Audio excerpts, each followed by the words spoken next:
The moon called 4 was a dead place. Nothing lived there. Nothing had ever lived there.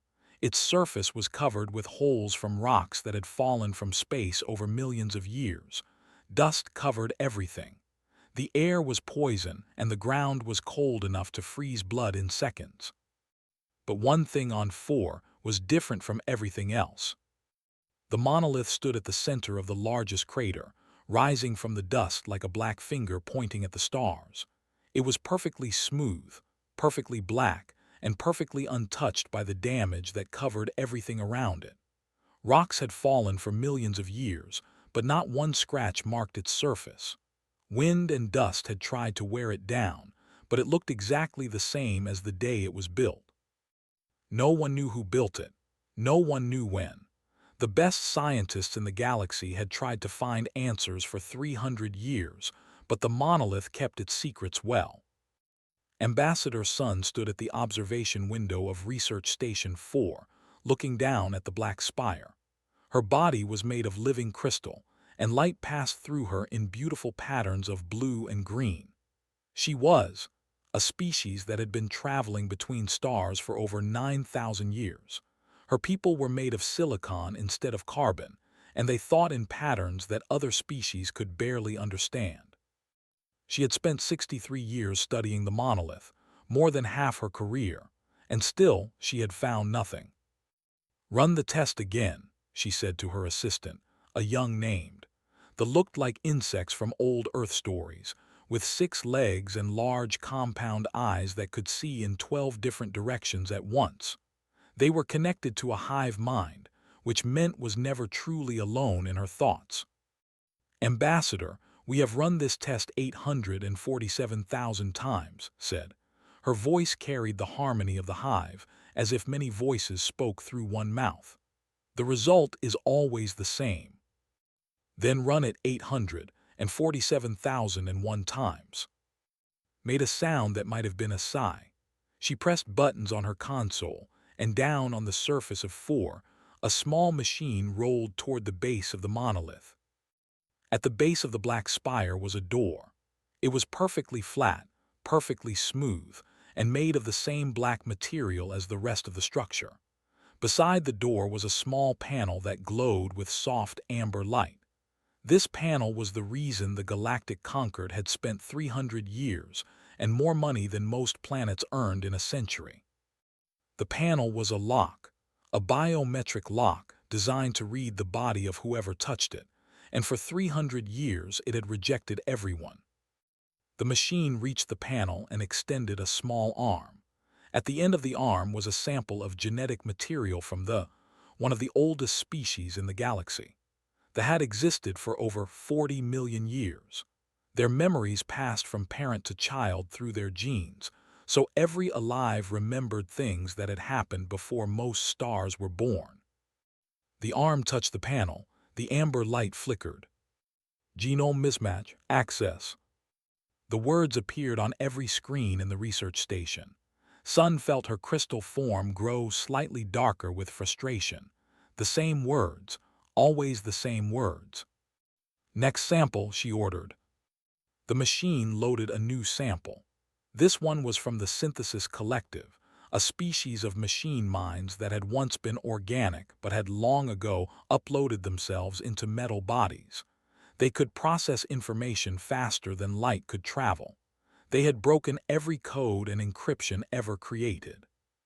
The arm touched the panel. "Genome mismatch, access." Sun turned away from the window. Behind her, a large holographic display showed the history of the Monolith Project. 300 years of failure, represented in charts and graphs and lists of rejected species. The Galactic Concord was an alliance of 17 spacefaring species. They had ruled this part of the galaxy for 11,000 years, building great civilizations and traveling to millions of worlds. They had solved mysteries that would have seemed like magic to younger species. They had mapped black holes, decoded the languages of dead civilizations, and learned to grow planets from clouds of dust. But the monolith defeated them all. Every species had tried, though with their crystal minds and silicon bodies. they who could connect to any organic technology through their hive network, they whose memories stretched back to the birth of mountains, the cold logic of the synthesis collective, they who could change their shape to match any form, the dross who lived in the hearts of stars, they who communicated through colors instead of sounds. 17 species, 847,000 tests, 300 years. Well, the builders are gone, said quietly. Whoever made this door made it for themselves, and they no longer exist. Sun did not answer. She had heard this argument many times before. Many scientists believed that the builders, whoever they were, had died out long ago, that the monolith was a tomb sealed forever, its secrets lost to time. But Sun did not believe this. The lock still worked. The amber light still glowed. The machinery inside the monolith still hummed with power after millions of years. Why would the builders create something that would last so long if they did not expect someone to open it? No, the builders had created this lock for a reason. They wanted someone to open it. They were waiting for someone specific. But who? A message appeared on Sun's personal display. She read it and made a sound that her species used to express mild annoyance. The human delegation arrives tomorrow, she said. His compound eyes flickered with what might have been amusement. Ah, the new species, the children. Humanity had only discovered faster-than-light travel 40 years ago. In cosmic terms, they had learned to walk yesterday. They were small, weak, and short-lived. Their bodies were fragile, their technology was basic, and their understanding of the universe was limited.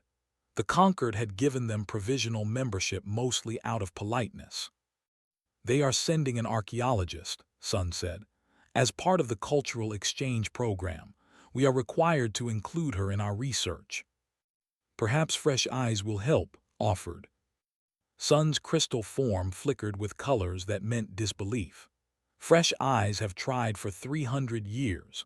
What can a human, with a shorter than some of our experiments, possibly offer? She turned back to the window and looked down at the monolith. The black spire stood silent and patient, just as it had stood for millions of years. Waiting. Sun did not know it yet, but the wait was almost over. The key to the monolith was not ancient. It was not powerful. It was not wise. The key was coming from a small blue planet, on a ship full of humans who had no idea what they were about to discover. The universe was about to change forever. Doctor watched the research station grow larger through the window of her shuttle. It was a beautiful structure, built by engineers who thought in shapes and patterns that human minds could barely understand. Crystal spires reached out from a central hub like the branches of a frozen tree, each one catching the light of distant stars and breaking it into rainbows. Below the station, the surface of 4 stretched in all directions, and at the center of her view, rising from the dead moon like a splinter of pure darkness, stood the monolith. Pressed her hand against the cold glass of the window. She was 43 years old, which meant she had already lived half her life. Back on Earth, that was considered middle-aged.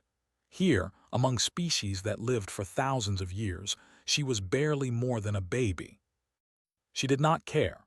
She had spent her whole career studying ancient civilizations, digging through the remains of species that had died before humanity learned to use fire. Now she was going to study the greatest mystery in the known galaxy. The shuttle docked with a soft vibration and gathered her small bag of personal belongings. Everything she owned fit into one bag. She had never needed much. Ambassador Sun met her at the airlock. Had read about but seeing one in person was different. Sun was taller than any human, and her body was made of crystal that seemed to glow from within. Light passed through her and came out as patterns of color that shifted with her mood. Right now, the colors were cool blues and greens, which had learned meant calm indifference. Doctor, the ambassador said. Her voice was like wind chimes in a gentle breeze. Welcome to Research Station 4. I trust your journey was comfortable. It was fine, thank you, said. I'm eager to begin work. The ambassador made a gesture that might have been a nod. "I must be honest with you, Doctor. Your presence here is a courtesy. The monolith has been studied by the greatest minds of 17 species for 3 centuries.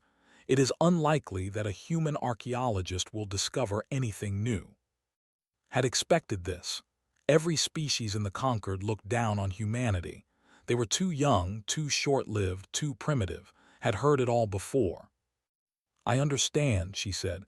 "I'm just happy to observe." But she was not just going to observe. Had a theory, and she had not traveled halfway across the galaxy to sit quietly and watch.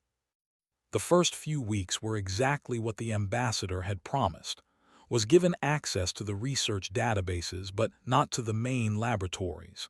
She could watch the experiments but not participate. She could read the reports but not write her own.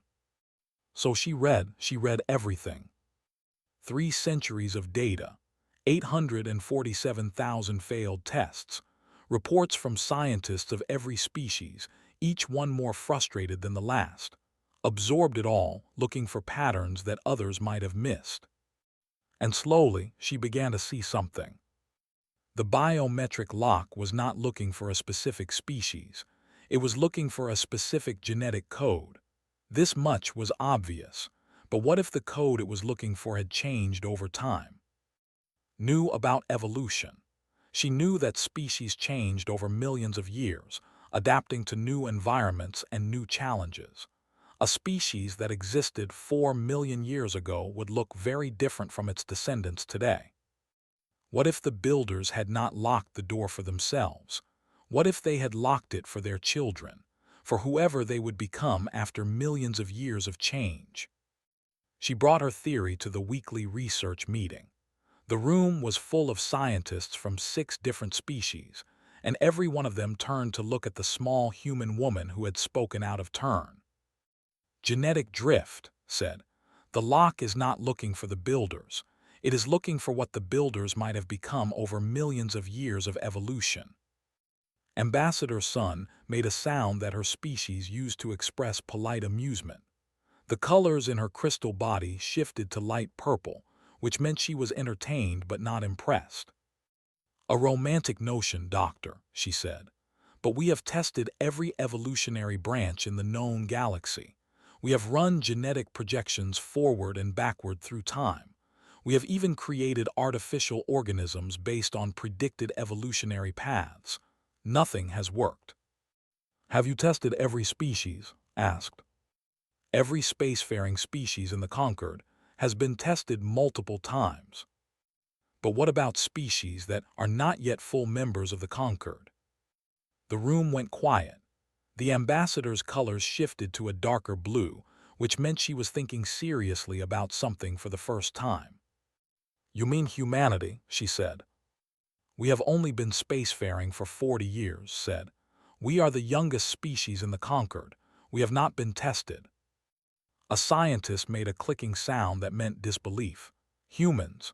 The builders were an ancient civilization that shaped the galaxy itself. You believe they evolved into humans." "I believe it is worth testing," said. "What do you have to lose?" The ambassador considered this for a long moment. The colors in her crystal body shifted through several shades before settling on a pale yellow, which meant cautious agreement. "Very well," she said. "We will include human genetic samples in the next round of tests. If nothing else, it will complete our database." Nodded and sat back down. Around her, the other scientists returned to their discussions, already forgetting about the human woman and her foolish theory. But did not forget. She had spent her whole career studying the past, looking for connections that others missed, and something about the monolith called to her in a way she could not explain. That night she stood alone at an observation window, looking down at the black spire on the moon below. The amber light of the biometric panel glowed faintly in the darkness, a small spot of warmth in a dead and frozen world. "What are you waiting for?" she whispered to the monolith. "Who did you build this for?" The monolith did not answer. It simply stood there, patient and silent, as it had stood for millions of years. but deep in her bones felt something she had not felt in a long time. It was hope. Hope that the universe was bigger and stranger than anyone knew. Hope that humanity, for all its youth and weakness, might have a place in the great story of the cosmos. Hope that the door would finally open. She pressed her hand against the cold glass of the window and made a promise to herself. She would touch that panel. She would not let the other scientists stop her. She would prove her theory, one way or another. And if she was wrong, at least she would know for certain. But she was not wrong. She could feel it in her heart, in her gut, in some ancient part of her mind that remembered things her conscious brain had never learned. The monolith was waiting for her. It had always been waiting for her. The expedition to the monolith's surface was supposed to be routine. Another day, another round of tests, another round of failures. The research team had done this thousands of times before. Stood in the airlock, checking her environmental suit for the third time. The suit was bulky and uncomfortable, designed to keep her alive in the frozen poison atmosphere of 4. Through the small window in her helmet, she could see the other members of the team preparing their own equipment. Ambassador Sun did not need a suit. Her crystal body could survive in the vacuum of space itself. She stood near the airlock door, her form glowing with soft blue light, watching the humans and other organic species struggle with their protective gear. "Remember," she said, her voice carried through the communication system in helmet, "you are here to observe. Do not touch anything unless instructed. The monolith's technology is beyond your understanding." Bit her tongue and nodded. She had learned to hide her frustration over the past weeks. The ambassador meant no harm with her words. She simply believed what every ancient species believed about humanity, that they were children playing with things they did not understand. The airlock opened, and the team stepped out onto the surface of 4. The dust was soft under his boots. In the low gravity of the small moon, each step sent her floating slightly before she came back down. Above her, stars filled the black sky in numbers that would have been impossible to see from Earth. And ahead of her, the monolith rose like a mountain of darkness. It was even more impressive up close. The black surface seemed to swallow light rather than reflect it. Could see no seams, no joints, no signs that it had been built from smaller pieces. It looked like it had grown from the ground in one perfect piece, like a crystal forming in a cave. The team approached the base of the spire, where the door and its amber glowing panel waited. Felt her heart beating faster as she drew closer. This was the moment she had been waiting for. "Begin standard testing procedure," Sun ordered. A scientist stepped forward. Her name was, and had spoken with her several times in the station. She was kind for a member of a hive mind, and she did not share the ambassador's dismissive attitude toward humans. Extended one of her 6 legs and touched the panel. The amber light flickered. "Genome mismatch, access." The words appeared on his helmet display. The same words that had appeared 847,000 times before. And scientists stepped forward next. He was ancient, even by the standards of his long-lived species. His skin was covered with marks that told the story of his ancestors for millions of years. He pressed his hand to the panel. "Genome mismatch, access." One by one, the team members took their turns. Synthesis, dross. Each one touched the panel, and each one received the same cold rejection. Finally, only remained. Ambassador Sun turned to look at her. The colors in her crystal body shifted to a pale yellow that might have been amusement or curiosity. "Doctor," she said, "would you like to try, for the historical record if nothing else? Humanity will be the last species tested." Stepped forward. Her legs felt weak, and her hands were shaking inside her gloves. She told herself it was just the cold, but she knew that was not true. She stood before the panel. The amber light pulsed gently, as if it could sense her presence, as if it had been waiting for her. "You will need to remove your glove," said. The panel requires direct contact with organic tissue. Looked down at her hand. The environmental suit was supposed to protect her from the frozen atmosphere outside. Removing her glove was against protocol. It was dangerous. But she had not come this far to let rules stop her. She pulled off her right glove. The cold hit her immediately, biting into her skin like tiny needles. She had only seconds before frostbite would begin. Pressed her bare palm against the panel. The amber light changed.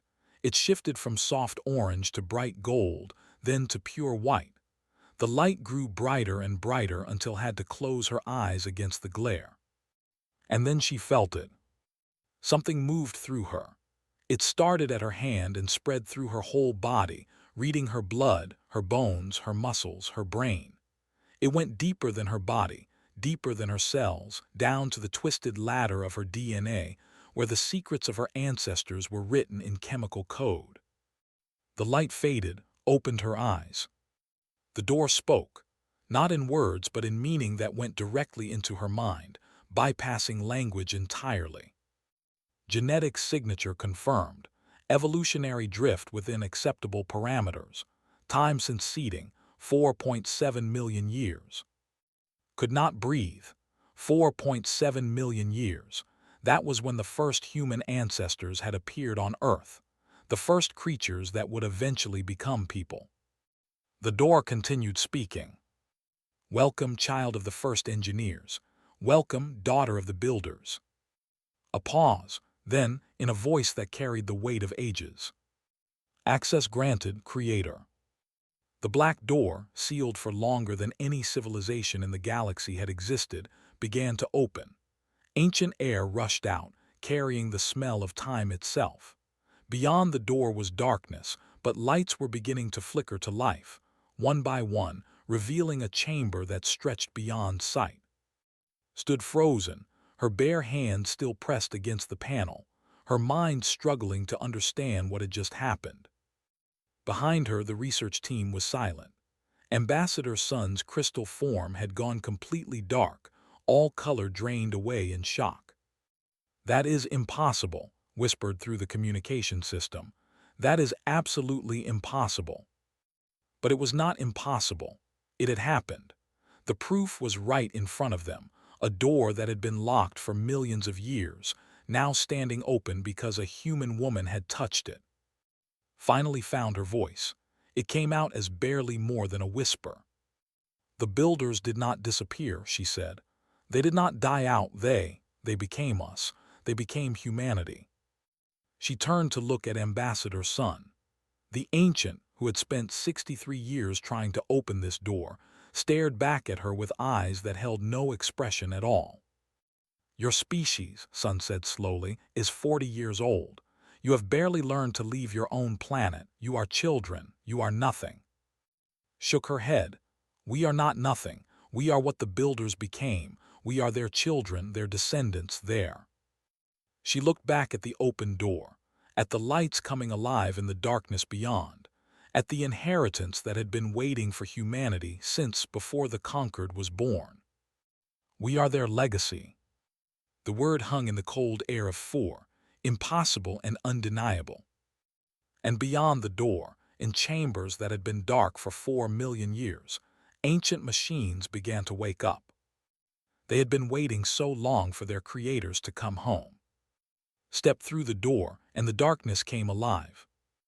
Lights bloomed along the walls in patterns that seemed to follow her movement. Machines that had been silent for millions of years began to hum with power. Displays flickered to life, showing images and text in a language that no living species had ever seen. But somehow understood it, not the words themselves, but the meaning behind them. The door had done something to her when it scanned her body. It had opened a connection between her mind and the technology of the builders. The chamber was enormous. It stretched so far that could not see the end of it. The walls were covered with displays showing maps of the galaxy, charts of genetic code, and records of experiments that had taken place before the Earth was formed. Behind her, the research team followed hesitantly. Ambassador Sun moved with slow, careful steps, her crystal form reflecting the lights of the ancient machines, and the other scientists looked around with expressions of wonder and fear. "This is impossible," the scientist kept saying. "This technology is older than our memories, older than our species. This should not exist." But it did exist, and it was waking up because was there. She walked to the center of the chamber, where a large console rose from the floor like an altar. The console was covered with controls and displays that she did not recognize, but as she approached, the displays changed to show images she could understand. A planet, blue and green, with white clouds and silver oceans. "Earth." "They knew about our world," whispered. "They knew about Earth before humans existed." The console responded to her voice, or perhaps to her presence. New images appeared, showing the history of the builders. They had been the first intelligent species in the galaxy. They had risen from a world now long destroyed, and they had spread across the stars before any other species had learned to use fire. They called themselves the first engineers because they did not just explore the universe. They built it. Watched in silence as the images showed her things that should have been impossible. The builders seeding clouds of gas to create new stars. The builders guiding asteroids to bring water to dry planets. The builders engineering the conditions for life on worlds that would have been dead forever without their help. They had created the galaxy as the conquered knew it. Every species, every civilization, every world that supported life existed because the builders had made it possible. "They were gods," said softly. Her hive mind was processing the information through thousands of connected individuals, and still she could barely understand what she was seeing. "No," said. "They were not gods, they were scientists, engineers. They did not create life through magic, they did it through work, through planning, through millions of years of effort." The images changed again, and felt her heart stop. The builders had known they were dying. Their civilization, so old and so powerful, had reached its end.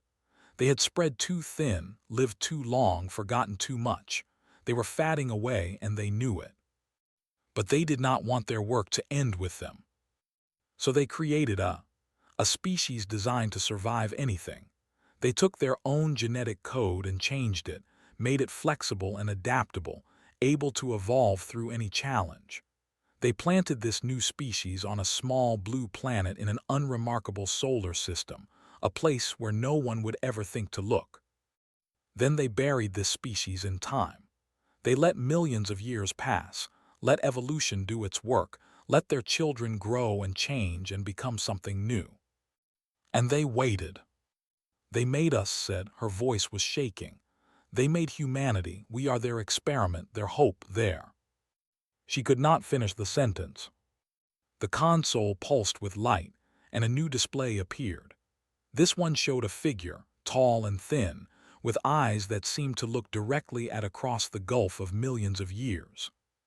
The figure began to speak, not in words that could be heard, but in meaning that went directly into the minds of everyone in the chamber.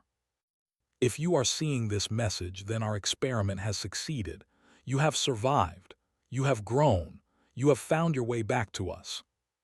The figure smiled. It was a strange expression on an alien face, but recognized it immediately. It was a smile of pride, of love, of hope. "We knew you would. We designed you to survive, to adapt, to overcome every challenge that the universe could throw at you. We knew that one day you would reach for the stars, and we knew that when you did, you would find this place." The figure gestured, and the display showed images of the technology hidden in the monolith. Ships that could cross the galaxy in days, machines that could heal any disease, power sources that could run for billions of years, knowledge that would take the conquered to understand. "Everything we built belongs to you now. It always did. This is not a gift. It is your inheritance. You are the children of the first engineers, the heirs of the builders, the continuation of everything we ever were." The figure's expression grew sad. We are gone now. We spent ourselves so that you might exist. Do not mourn us. We died so that you could live, and that is a trade we made gladly. Felt tears running down her cheeks. She did not wipe them away. Build something beautiful with what we have left you, the figure said. Use our technology to help others, not to harm them. Remember that the universe is vast and no single species can claim it all. The figure paused, and when it spoke again, its voice was filled with emotion that transcended species and time. Welcome home, children of Earth. We have been waiting for you for so long. Another pause. We are so proud of you. The message ended. The figure faded away, and the displays returned to their maps and charts and records. Stood in silence, surrounded by the inheritance of a species that had died before humans existed. Behind her, she could hear the other scientists talking in hushed voices, trying to understand what they had just witnessed. Ambassador Sun approached her.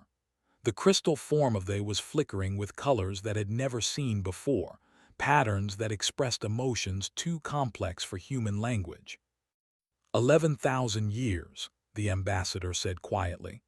My species has been traveling between stars for 11,000 years. We thought we were ancient. We thought we were wise.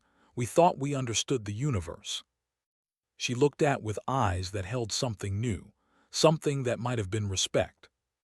We were children playing in a garden that someone else had planted, and we never even knew it. Did not know what to say. She was just an archaeologist, a human woman with a short and limited knowledge. She was not prepared for this. No one could be prepared for this. But the builders had chosen her species.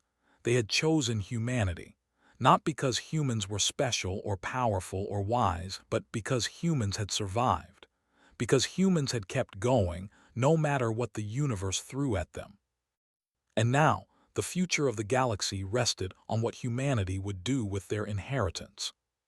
Looked around the chamber, at the technology that could change everything, at the knowledge that could solve problems no one had ever been able to solve. We need to share this, she said, all of it with everyone. Ambassador Sun's colors shifted to pale yellow. That is a decision that is not yours to make, Doctor. No, agreed. But it is a decision that humanity will have to make, and I hope we make the right one. She turned back to the console and began to learn. The inheritance of the builders was vast. It would take years, maybe centuries, to understand it all. But had hope. Hope that humanity would prove worthy of their Creator's trust. Hope that the door they had opened would lead to a better future for everyone. Hope that the builders, wherever they were now, would be proud of what their children would become. The news spread across the galaxy like fire through dry grass. Within hours, every communication network in the Concord was filled with the same incredible story. The monolith had been opened, the builders had been found, and humanity, the youngest and weakest species in the Alliance, were their descendants. Reactions were mixed. Some species celebrated. The mystery that had haunted the Concord for 3 centuries was finally solved. The technology of the builders would bring new possibilities for everyone. Others were angry, though with their 40 million years of history, could not accept that such young creatures were connected to the ancient builders. The Synthesis Collective demanded access to the monolith's databases. Several species accused humanity of lying, of creating an elaborate trick to gain power. And some were afraid. If humans controlled the technology of the builders, they could become the most powerful species in the galaxy overnight.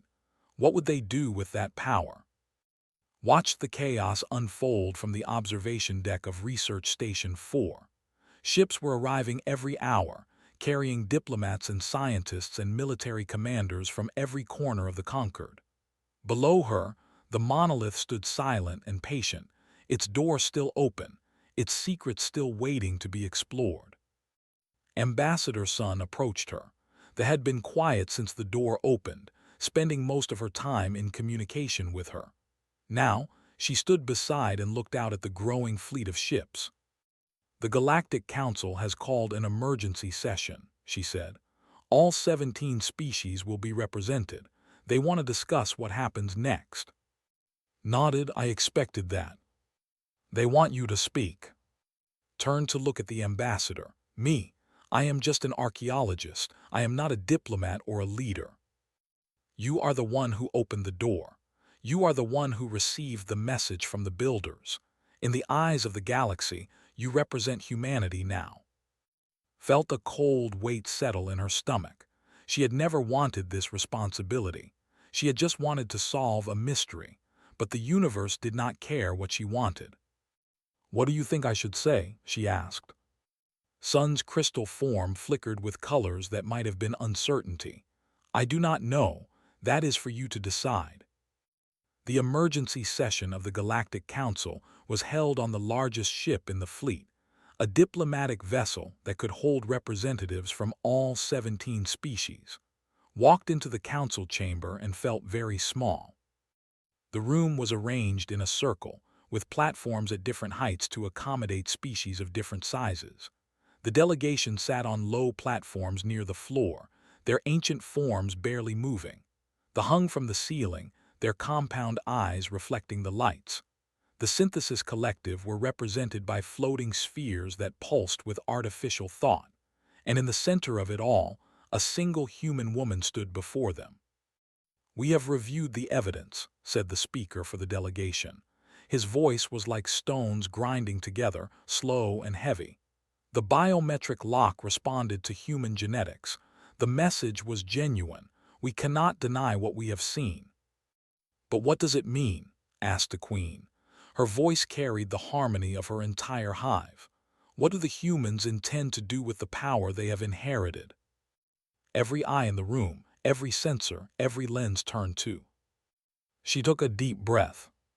"I understand your fear," she said. 40 years ago, my species had barely left our own planet. We are young. We are inexperienced. We have made many mistakes in our short history, and we will probably make many more." She looked around the chamber, meeting the eyes of creatures that had existed for millions of years, beings that had built civilizations when humanity's ancestors were still climbing trees. "But we did not ask for this inheritance. We did not seek it out. The builders chose us, not because we were powerful or wise, but because we survived. Because we kept going, no matter how hard things became. That is what they designed us to do." She walked to the center of the chamber, where a holographic display showed the monolith and its open door. "I have spent weeks studying the records the builders left behind. I have learned things that will change everything we know about the universe, and I have found something else." The display changed, showing new images. Not technology, not weapons, not power sources, something else. The builders left a final instruction, not a command but a request, a hope for what their children would become. She read the words that appeared on the display. "You will inherit great power. Do not let it make you forget what it meant to be powerless. The species you will meet are your family too. They are cousins, separated by time and evolution, but born from the same universe that you were." Looked up at the assembled species. The builders did not just create humanity. They created the conditions for all life in this galaxy. Every species in this room exists because the builders made it possible. We are all their children, every single one of us. The chamber was silent, continued. "Humanity does not claim ownership of the monolith or its technology. We are not going to use our inheritance to conquer or control. We are going to share it, all of it, with everyone." A murmur ran through the assembly. The Synthesis Collective spheres pulsed with rapid calculation. The elder leaned forward, his ancient eyes fixed on. "You would give away power that could make your species the rulers of the galaxy?" he asked. "Yes," said simply, "because that is what the builders wanted. They did not spend millions of years creating life just so one species could dominate all the others. They wanted their children to work together, to build something beautiful, to leave doors open for whoever comes after us." She smiled, and for a moment she looked like the figure in the builder's message, proud and hopeful and full of love. "We are not the chosen ones.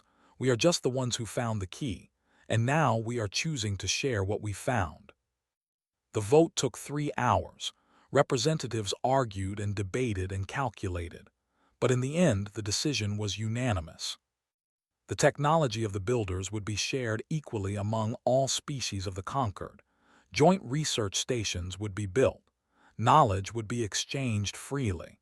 No single species would control the inheritance of the first engineers. 1 year later, stood on the observation deck of the new research station above 4. The station was 10 times larger than the old one, built by engineers from a dozen different species working together. Ships from every corner of the galaxy came and went, carrying scientists and explorers and students eager to learn. Below her, the monolith still rose from the surface of the dead moon, but it was no longer a mystery. It was a library, a school, a gift from the past to the future. Ambassador Sun approached her. The had changed in the past year. Her crystal form glowed with warmer colors now, and she moved with a lightness that had never seen before. "When we first met," the ambassador said, "I told you that your species had nothing to offer us, that you were unremarkable." Smiled, "I remember." "I was wrong." Sun's form flickered with colors that meant deep respect. "You are remarkable, not because of your connection to the builders, but because of what you chose to do with that connection." Looked out at the ships in orbit, at the crews from different species working side by side, at the future taking shape before her eyes. "The builders did not need us to be special," she said. "They needed us to be stubborn, to survive anything, to keep going even when everything seemed hopeless. And maybe that is enough. Maybe that is all any species needs to be." She pressed her hand against the cold glass of the window. "We are not the masters of the galaxy. We are its gardeners, and we have a lot of work to do." Somewhere in the vast halls of the monolith, machines that had waited for 4 million years hummed with satisfaction. The children had come home, and they were already making their parents proud. The universe stretched out before them, vast and full of possibility. And humanity, the youngest species in the conquered, walked forward to meet it. Not as conquerors, not as rulers, but as family.